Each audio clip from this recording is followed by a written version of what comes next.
মই প্ৰথমতে আপোনালোকক ধন্যবাদ জনাইছো। আজি আমাৰ ইউপিপিএল দলৰ তৰফৰ পৰা আমাৰ তামুলপুৰৰ ইউপিপিএল দলৰ জিলা কাৰ্যালয়ত আমি সংবাদ মাধ্যমৰ যোগেদি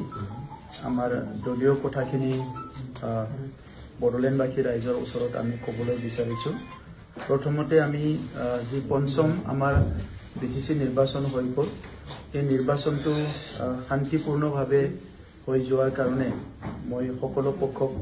ধন্যবাদ জনাইছো। আৰু এই নিৰ্বাচনত বিশেষভাৱে যোৱাকালি যিটো ফলাফল,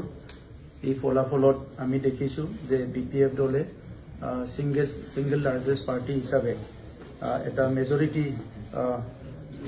সিট জিকি পেলাই সিঙ্গল লাৰ্জেষ্ট পাৰ্টি হিচাপে তেখেতসকলক প্ৰতিষ্ঠা কৰিছে। মই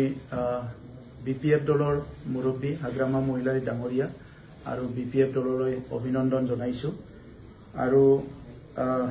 বড়োলেণ্ডবাসী ৰাইজকো অভিনন্দন জনাইছো যে এটা সিঙ্গল লাৰ্জেষ্ট পাৰ্টি চৰকাৰ হ'বলৈ গৈ আছে। আৰু আশা ৰাখিছো আগন্তুক হ'ব লগা চৰকাৰে বড়োলেণ্ডবাসী ৰাইজৰ কাৰণে বহুতখিনি কাম কৰিব পাৰিব। ইউপিপিএল দল হিচাপে যোৱা 5টা বছৰত প্ৰথমবাৰ আমি চৰকাৰলৈ আহিছিলো আৰু সেই 5টা বছৰত আমি শান্তি সম্প্ৰীতি নিৰাপত্তা আৰু সমন্বয় আৰু ইয়াৰ লগতে উন্নয়নৰ কথাবিলাক চিন্তা কৰি কাম আৰম্ভ কৰিছিলো। আৰু 5টা বছৰত বহুখিনি কাম কৰিছো, বহুখিনি কাম ৰৈ গ'ল। যিয়ে নহওক বড়োলেণ্ডবাসী ৰাইজৰ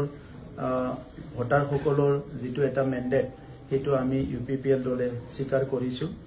আৰু ধন্যবাদ জনাইছো যিসকলে আমাক ভোট দি জয়যুক্ত কৰালে। আৰু মই ইউপিপিএল দলৰ সভাপতি হৈ আমাৰ দলৰ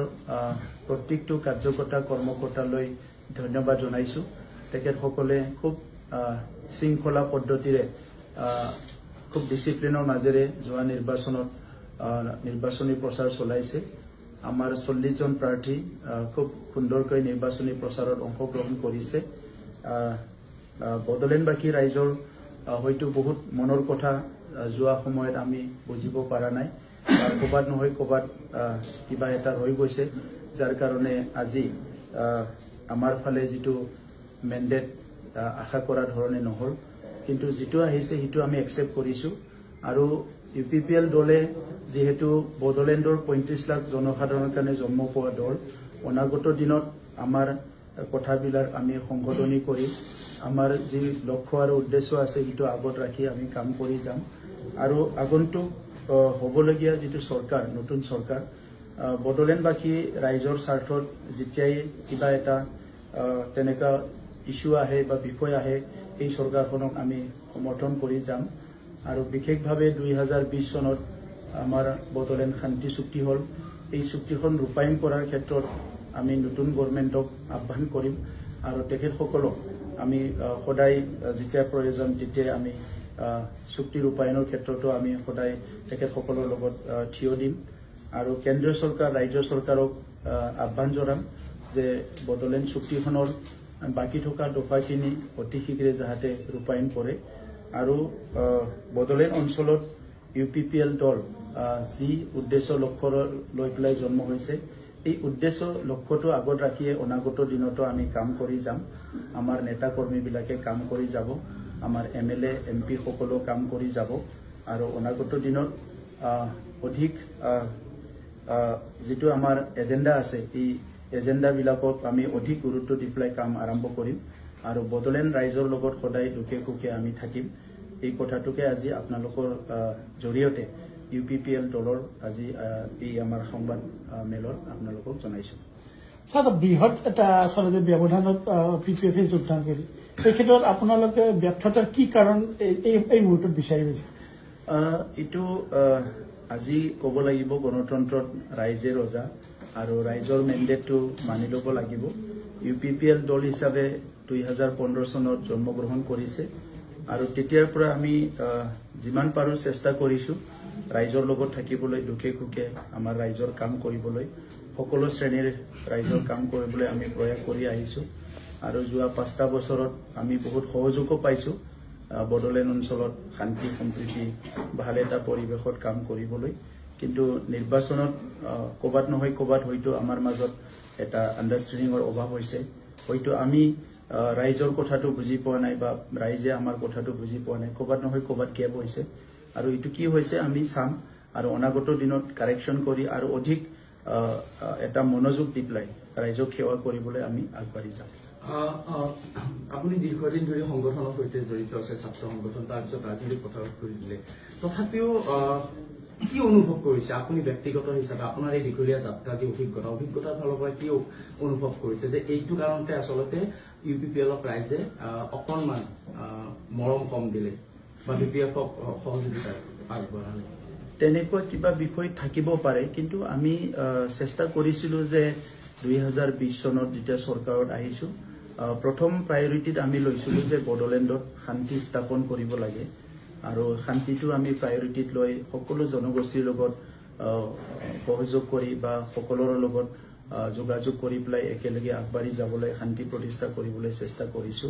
আৰু এই কামখিনিত আমি অধিক গুৰুত্ব দিছো কাৰণ 30-40টা বছৰ পৰিৱেশটো বেয়া আছিলে সেকেন্ড আছিলে নিৰাপত্তাৰ কথা এটা সময়ত বড়োলেণ্ড বুলি ক'লে অলপ নিৰাপত্তাহীনতাত চবে ভুগে তেনেকা চবৰৰ মুখে মুখে কথাটো আছিলে সেইকাৰণে আমি চেষ্টা কৰিছো যে আমাৰ সময়ত কোনো এটা অঞ্চলত কোনো এটা স্থানত তেনেকা অপ্ৰীতিকৰ বা এনেকা অঘটন নহয় সেইটো চাব লাগে তৃতীয় আছিলে সমন্বয় যে আমাৰ মাজত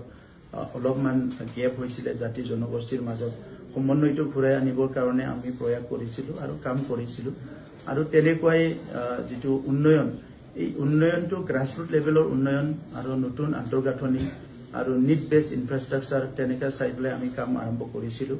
আৰু সেই কামটো আমাৰ বহুত কাম জাষ্ট আৰম্ভহে হৈছিলে বহুত কাম আমি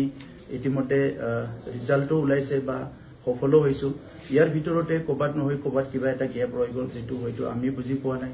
বা জনগণে বুজি পোৱা নাই ক'বাত নহয় ক'বাত এটা গেপ ৰৈ গৈছে মুখ্যমন্ত্ৰীয়ে প্ৰায় সভা সমিতি অনুষ্ঠিত কৰিছিল আৰু এক প্ৰকাৰ আওপকীয়াকৈ আপোনালোকৰ চৰকাৰকে টাৰ্গেট কৰা দেখিবলৈ পোৱা গৈছিল যে সম অধিকাৰৰ কথা কৈছিল ভূমি অধিকাৰৰ কথা কৈছিল জাতি জনগোষ্ঠী এই কথাবিলাকে আচলতে আপোনালোকক ক্ষতি কৰিলে নেকি বা আপোনালোকৰ যিহেতু মিত্ৰ দল একেলগে একেখন মঞ্চতে আপোনালোকে নিৰ্বাচন খেলিছিল পূৰ্বতে এইবাৰ হয়তো ভাতৃত্বমূলক সম্বন্ধত আপোনালোকে নিৰ্বাচন খেলা বুলি মুখ্যমন্ত্ৰীও কৈছে আপোনালোকেও কৈছে এতিয়া প্ৰশ্নটো হ'ল অসমীয়াত এটা কথা আছে যে নিজৰ নাক কাটি ফুটিনি যাত্ৰা সংঘ মুখ্যমন্ত্ৰীও ভাবিছিল হয়তো যে বিজেপিয়ে অধিক আসন পাব কিন্তু সেয়াও নহল আনফালে মিত্ৰ দলৰ অৱস্থাটো একেবাৰে শোচনীয় হ'ল এই কথাৰ ওপৰত আমি বিশ্লেষণ কৰিম অনাগত দিনত যিবিলাক সমস্যা স্বাধীনতাৰ পৰা আছিলে এই সমস্যাবিলাক আমি আইডেন্টিফাই কৰিছিলো ইয়াৰ ভিতৰত ভূমিৰ সমস্যাটো এটা ডাঙৰ সমস্যা আছিলে আৰু সেই সমস্যাবিলাক যেনেকৈ অসমতো সমাধান হৈছে আমিও ইয়াতে সমাধান কৰিবলৈ চেষ্টা কৰিছো কিন্তু আজি মই এটা বিষয় বিশ্লেষণ কৰিব বিচৰা নাই এটো সময়ে বহুত বলৱান হয় সময়ে বিশ্লেষণ কৰিব আৰু আমি অন্তৰাত্মাৰ পৰা যিকেইটা কাম কৰিছো অন্তৰাত্মাৰ পৰা প্ৰয়াস কৰিছিলো যে এই কামটো কৰিব লাগে ভূমিৰ সমস্যাই হোক বা বিভিন্ন সমস্যাই হোক তো ইয়াত ক'বাত নহয় ক'বাত কিবা এটা ৰৈছে আগন্তুক দিনত আপোনালোকে যেহেতু বিজেপিৰ লগত মিত্ৰজোঁটত আছিল আপোনাৰ চৰকাৰে পৰৱৰ্তী যি চৰকাৰ হ'ব আপোনালোকে বিৰোধীত একেলগে থাকিব নেকি বিজেপি UPPL একেলগে মিত্ৰজোঁট হিচাপে কাম কৰি যাব নেকি